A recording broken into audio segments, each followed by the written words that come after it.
Hi, Cameron. Hello, how you doing? I'm good. Thank you for agreeing to come on the Challenging University podcast. I think we're third time lucky in arranging this, aren't we? Possibly. But I've had the pleasure to work with you for a little while now.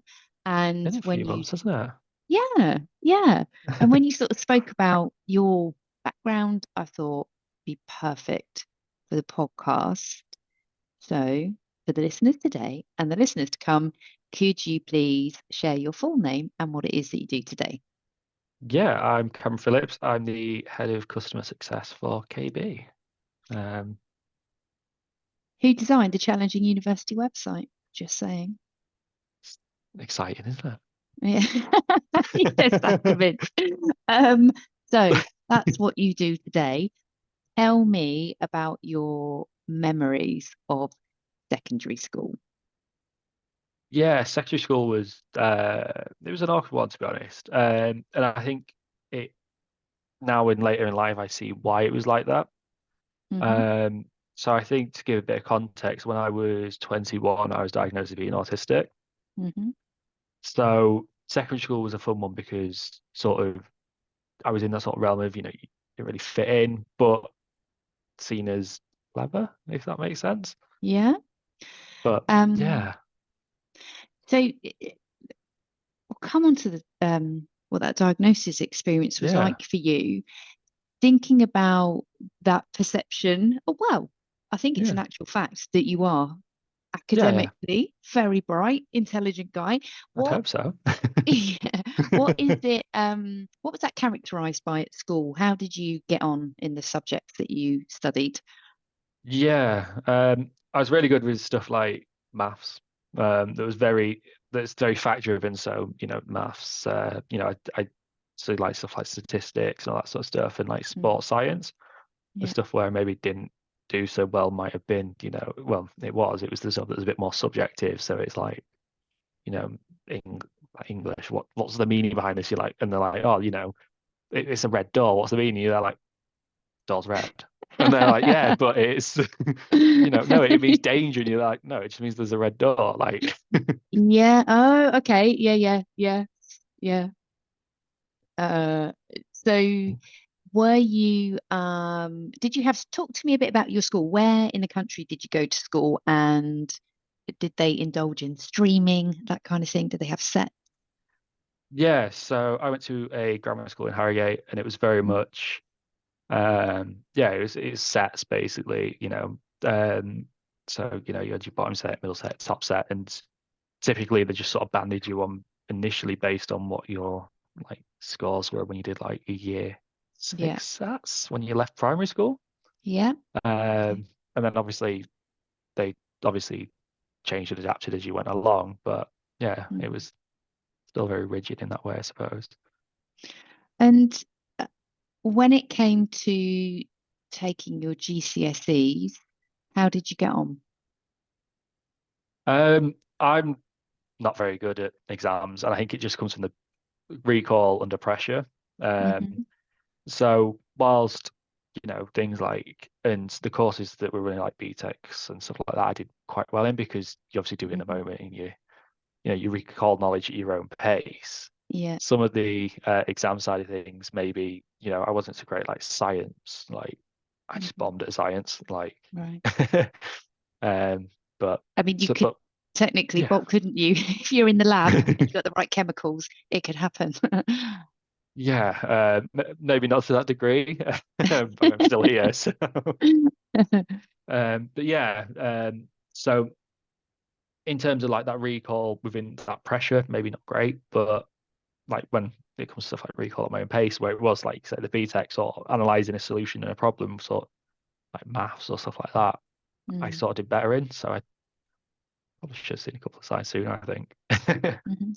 And what was the expectation for you once you sat your GCSEs? Um, w- was it A levels and then a prediction to go on to uni or something different? Yeah, so from probably early on in GCSEs, so we chose you did your first 2 years of high school or whatever, and then from there you chose your chosen subject matters you wanted to do for that year or whatever. So once we got to that point of, I think, so that'd be year nine, yeah. Yeah. They sort of started handpicking people that they sort of want to go to university, want to push towards going to stuff like, the higher red bricks as they Yeah. called them, and they'd run stuff like Oxbridge programs, all that sort of stuff, trying to coach you in the best way to go to university at some point, and just Yeah. sort of go, that is your option. University is the be all and end all of life. Mhm. And did you go on to A levels? Um, kind of. I did the first year, Hmm.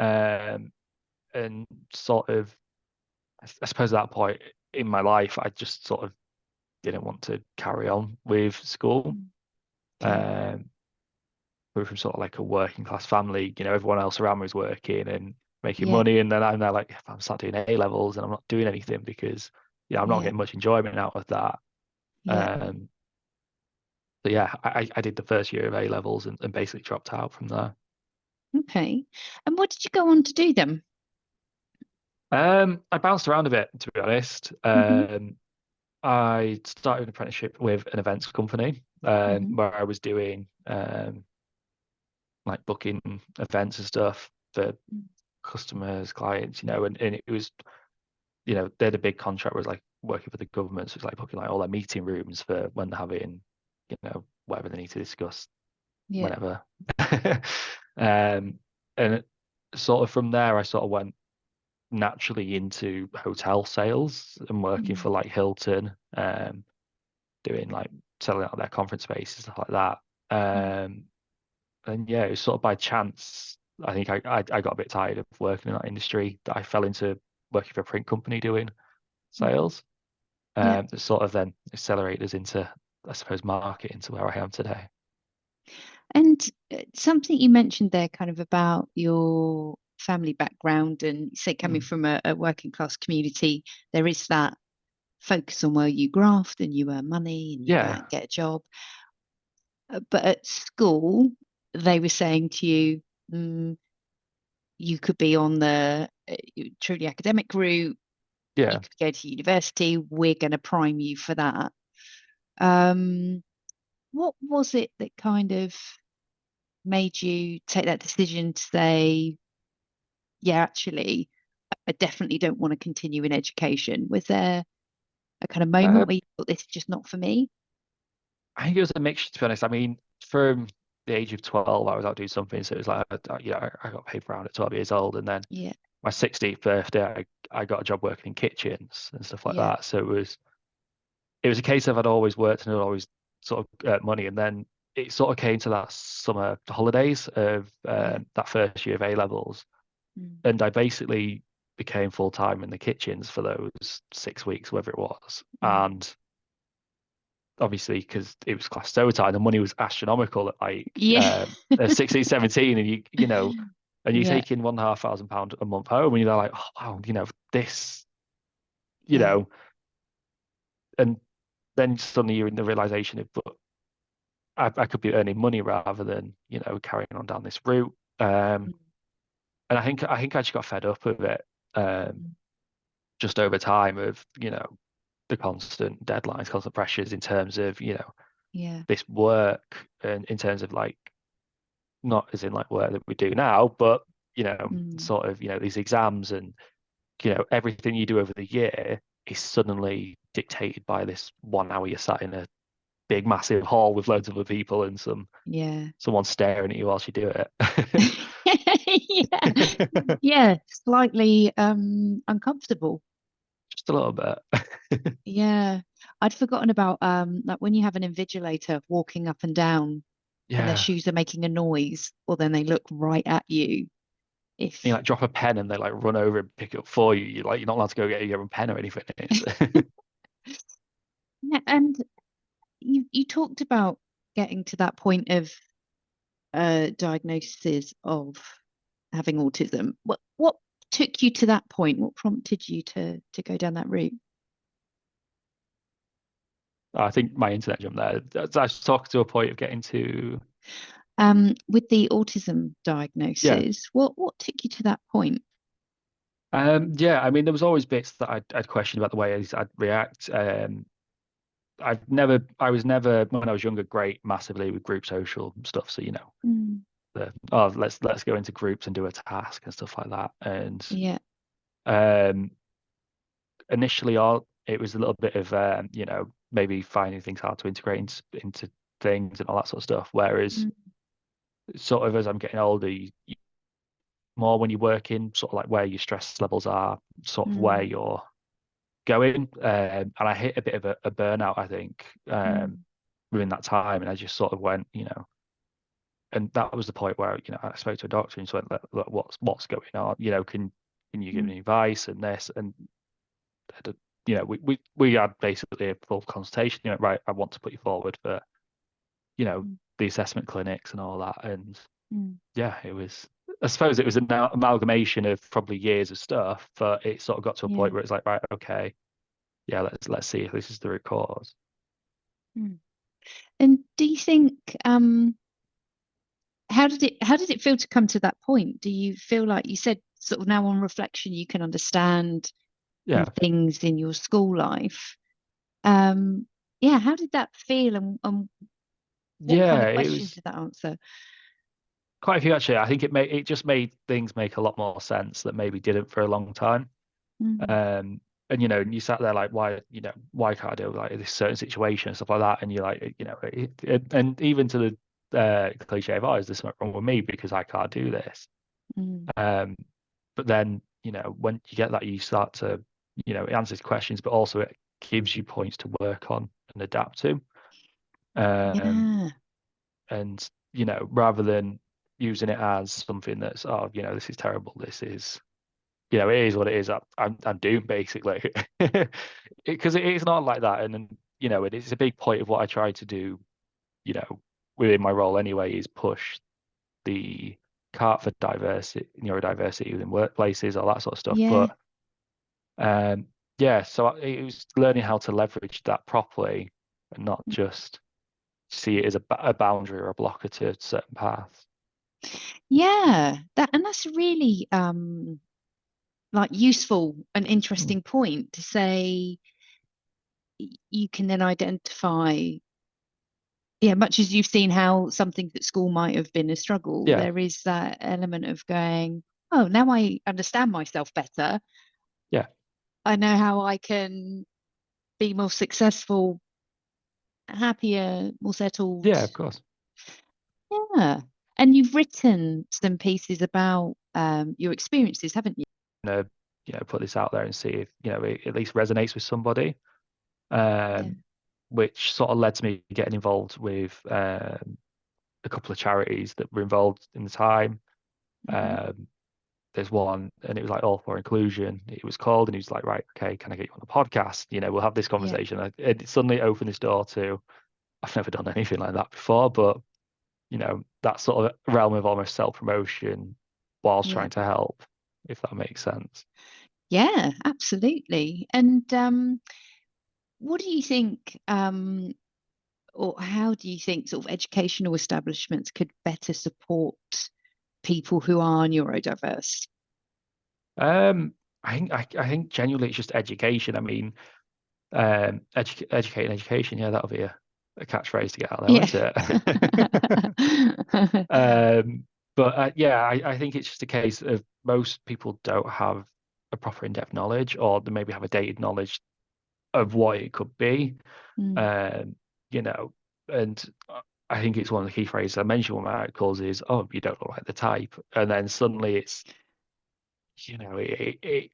people are put into types and stuff like that, whereas it's a little bit more, mm, it's a little bit more diverse than that because yeah. you get different ends of how people manage and all that sort of stuff. So Mm, it's sort of education on sort of more than just what the written definition is, yeah. but also being able to spot maybe someone does need support in that area and how they can possibly help with that. Yeah. And how have you kind of brought this forward in the workplace, do you feel that it's something that you need to disclose, or how do you manage that part of kind of bringing your bringing your whole self to work, which is a phrase that people love to use Yeah. right now. No, it's an interesting one, and it's a good point because when I first got diagnosed, I told my boss at the time that I was working for, and he went, "Oh well, we always knew there's something strange," and you're like, "Well, great, that's Wow. lovely." As I say, I was looking for something else after that. Yeah. But and especially within like where I'm now with KB, the team there, you know, they embrace it. They utilize my skill set for what it is, and Mm, and we look at a point of how can we market a certain piece of mm, information out to the public that's going to be better accessible or stuff yeah. like that. So it's Yeah. definitely helped there. Yeah. I mean, that's just, I guess, just that first point you mentioned. It's astonishing that someone would say Yeah. that. So, wow. Thinking about you doing podcasts and writing articles actually Yeah. helps people, like you say, to be more empathetic, Yeah. understanding, respectful. I mean, if somebody came to you with a health issue, you wouldn't Yeah. No, no. use a comment like that. Wow. Wow. And thinking about it, kind of what employers or people in other workplaces could do, like, what have you found, like you say, working with KB and they're really Yeah. open, um, and you working on how everyone's skills can best be leveraged. Yeah, of course. What kind of things do you think have been done really well, or that organizations could do really Yeah. well to help them better include all employees? Yeah. I mean, the first step is just consulting with somebody. I mean, look, when I came in, Chris and everyone was sort of like, rather than just sort of making it a thing, they were there like, right, okay, let's have a sit down, let's see how we can best, Mm, adapt things to work for you. Let's see how, you tell us what you need and we'll try our best to obviously accommodate and make as much as we can for you. And I think yeah. it is just from having conversations and learning. And Mm, again, sort of, it almost goes back to the education piece. It's still, mm, educating employers, people like that, and trying to, help them see that, it's not a write-off if someone's, you know, if someone is neurodiverse because, where they might, struggle with one area, they're probably going to massively excel in another. yeah. And Uh, yeah, yeah. Was there I'm intrigued to know, once you came out of the education system, yeah. did life feel easier? Um, a little bit, yeah. I think that was just because, like I say, not everything was leading up to that 1 hour window of, Yeah. everything's just from there. But also, I just think on the fact of when you're working, you know what your objectives are quite Mm, clearly, and you know how yeah. to manage that and how to get there. And you can be maybe a little bit open in, pushing back when you need to push back. You can, you know, it's a bit more of a two-way street. Whereas at school, there's your deadline, you're dealing with it, or this is what you're Mm, doing. You know, mm. that's it. Yeah. Yeah. I'm kind of it, sort of thinking about that. If you are a young person, a child in an education system that is not designed Yeah, to help, that still requires some education on how to get the best out of you, um, how uncomfortable that must be. And then, yeah, yeah. coming into the working world, sort of the differences that you would experience in not having someone staring at you while you do your work. Kind of helpful. Um, so what's next for you, Cameron? To be honest, I haven't actually thought that far ahead. I mean, it's been a whirlwind few months for me anyway, in terms Mm, of sort of how my career's gone. Um, mm, it's been, the where I am now is massively accelerated. It mm, I've just I've just taken my first person on my own, and I'm managing my first actual team within yeah. um that I suppose I've got full control over, and then yeah, I suppose it's just growing myself, learning within obviously. my industry as such, but also carrying on with sort of like my advocacy, around my articles, pushing out more and more, and I suppose trying to grow that a little bit and trying to Mm. spread the word a little bit. And are there any good, because you mentioned you'd worked with a couple of charities, are there any good organizations that you would signpost people to that you think could help?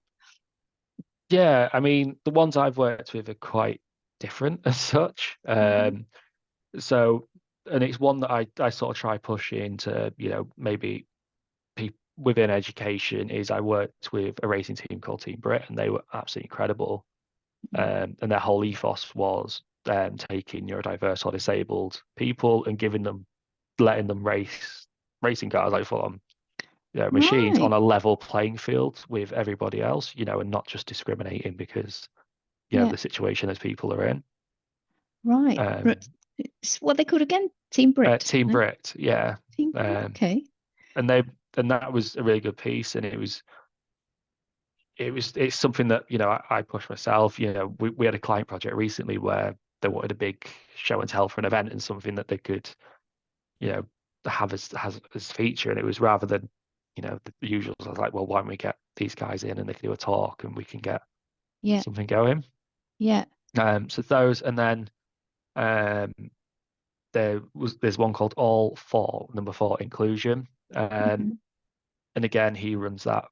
It's one guy and he runs that, and it's sort of again promoting sort of the same sort of similar messaging, offering signposting to like, and he gets involved with helping with like local authorities, if you're struggling with anything Yeah. that you need there or stuff like that. So I think they're the big two that I've been involved with personally that I definitely sort of signpost to. Fantastic. We'll Yeah. put a link to them in the show notes. And I guess as a closing point, what do you think, sort of looking at your career so far, and like you say, it's a lot been happening very recently.